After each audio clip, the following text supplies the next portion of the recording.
కోవిడ్కి సంబంధించి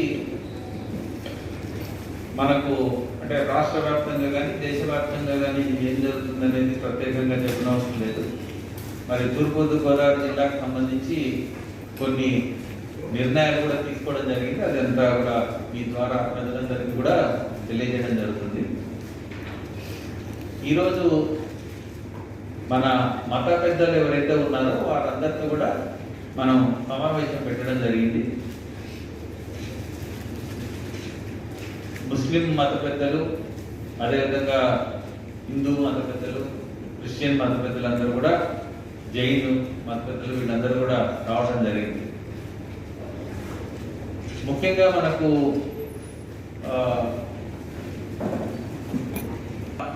అంటే పవిత్రంగా జరుపుకునేటువంటి ఇది మనం లాస్ట్ ఇయర్ అయితే అసలు ఎవరిని అలౌ చేయలేదు. కానీ ఇప్పుడు మనం అలౌ చేయాల్సినటువంటి పరిస్థితి ఉంది. ఎందుకంటే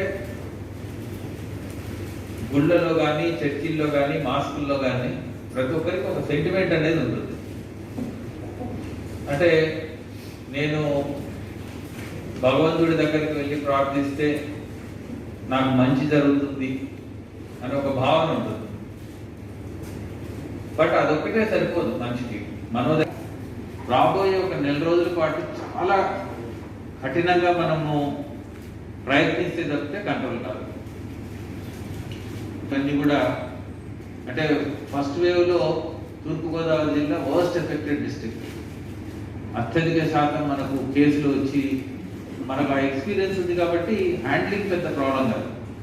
బట్ ఇప్పుడు ప్రాబ్లం ఏమవుతుందంటే మనకంటే కూడా ఇంకా ఎక్కువగా వేరే జిల్లాల్లో వస్తుంది.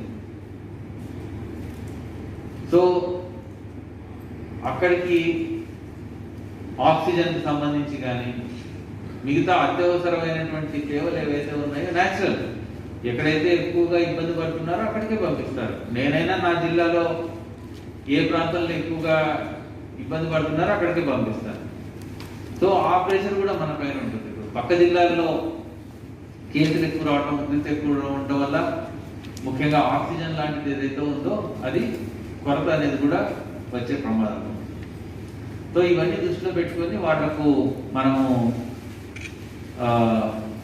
చెప్పింది ఏంటంటే ఇప్పుడు రంజాన్ మాసం వరకు నమాజ్ ఏదైతే ఉందో వాళ్ళకు ఉన్నటువంటి కెపాసిటీ ఎంతమంది అయితే లోపల ఉండడానికి అవకాశం ఉంటుందో దాంట్లో కేవలం 1/4 మాత్రమే అలౌ చేయమని చెప్పడం జరిగింది. అదేవిధంగా 18 సంవత్సరాల్లో నుంచి 45 సంవత్సరాల వయసు ఉన్న వారికి మాత్రమే మాస్క్లో నమాజ్ చేసుకోవడానికి అలౌ చేయండి అని చెప్పడం జరిగింది. ఒకవేళ ఎవరైనా 40 సంవత్సరాలు పైబడిన వాళ్ళు ఆల్రెడీ వ్యాక్సినేషన్ చేసుకున్న వాళ్ళు ఎవరైనా ఉంటే వాళ్ళు కూడా అంటే 2 సార్లు వ్యాక్సినేషన్ ఉంటే వాళ్ళు కూడా రావడానికి అవకాశం ఇవ్వండి అని చెప్పడం జరిగింది. 18 సంవత్సరాల లోపల కానీ 40 సంవత్సరాలు పైన ఉన్న వాళ్ళు కానీ వితౌట్ వ్యాక్సినేషన్ ఏదైతే ఉందో అలాంటి వాళ్ళు ఉంటే దయచేసి రాకండి అనౌన్స్ చేయమని చెప్పడం జరిగింది. ఇదే కాకుండా సాధారణంగా ముస్లిం సోదరులందరూ కూడా రోజులో 5 సార్లు నమాజ్ చేయడం జరుగుతుంది.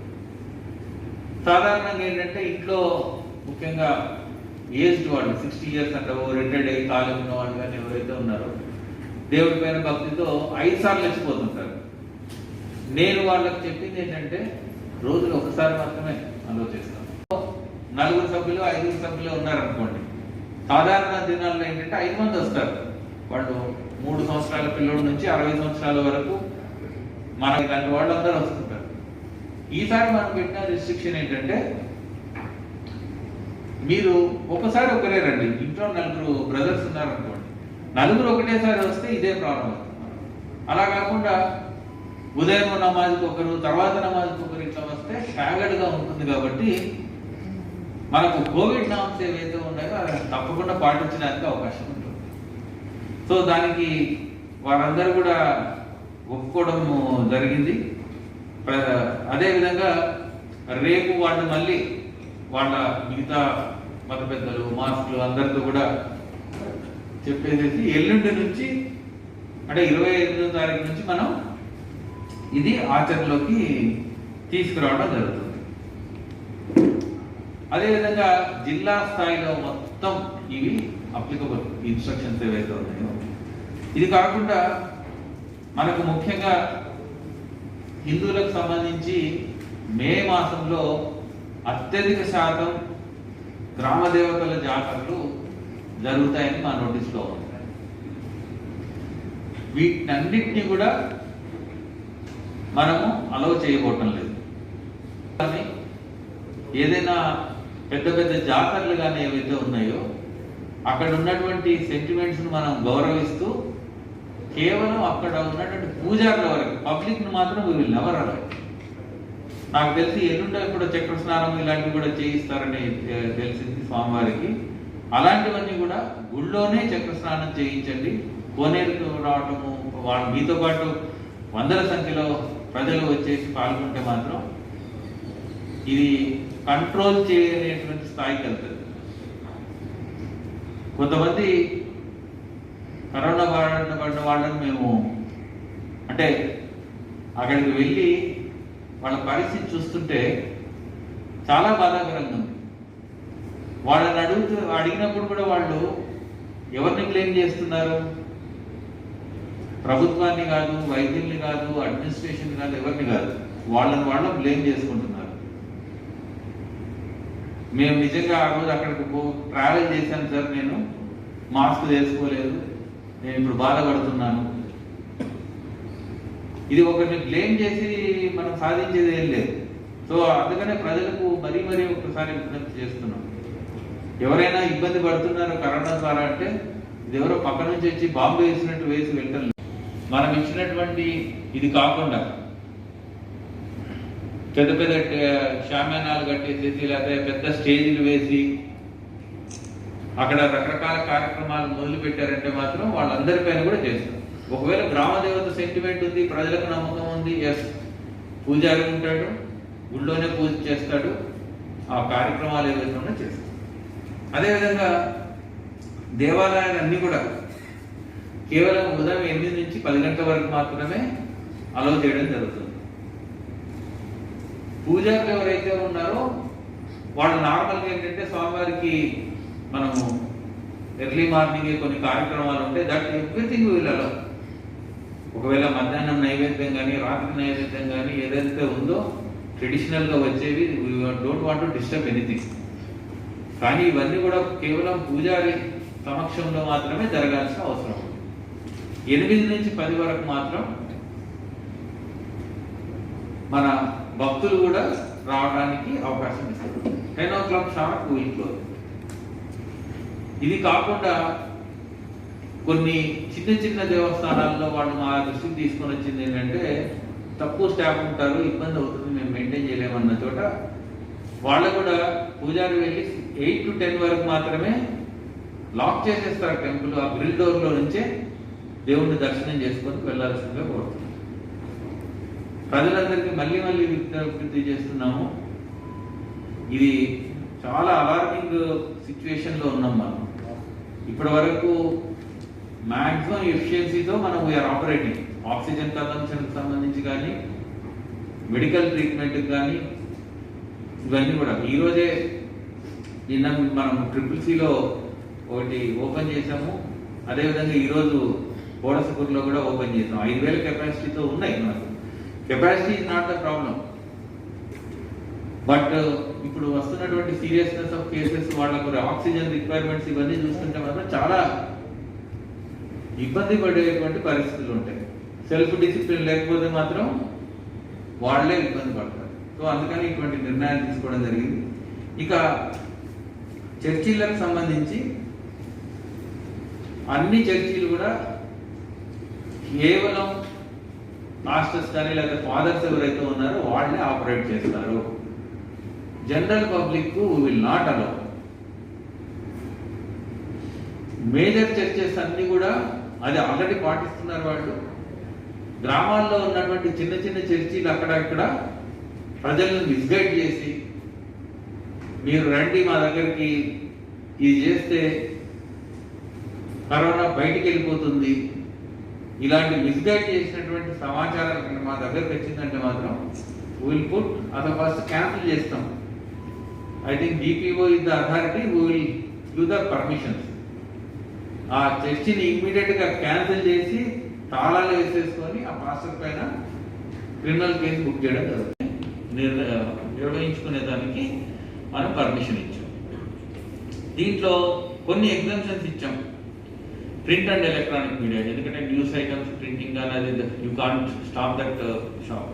ఇంటర్నెట్ సర్వీసెస్ కానీ, కేబుల్ సర్వీసెస్, తర్వాత పెట్రోల్ పంప్స్ కానీ, ఇలాంటివి, వాటర్ సప్లైకి సంబంధించి, శానిటేషన్ సంబంధించి, డీటెయిల్స్ ఇచ్చాం. Cold storage, warehouses, security services.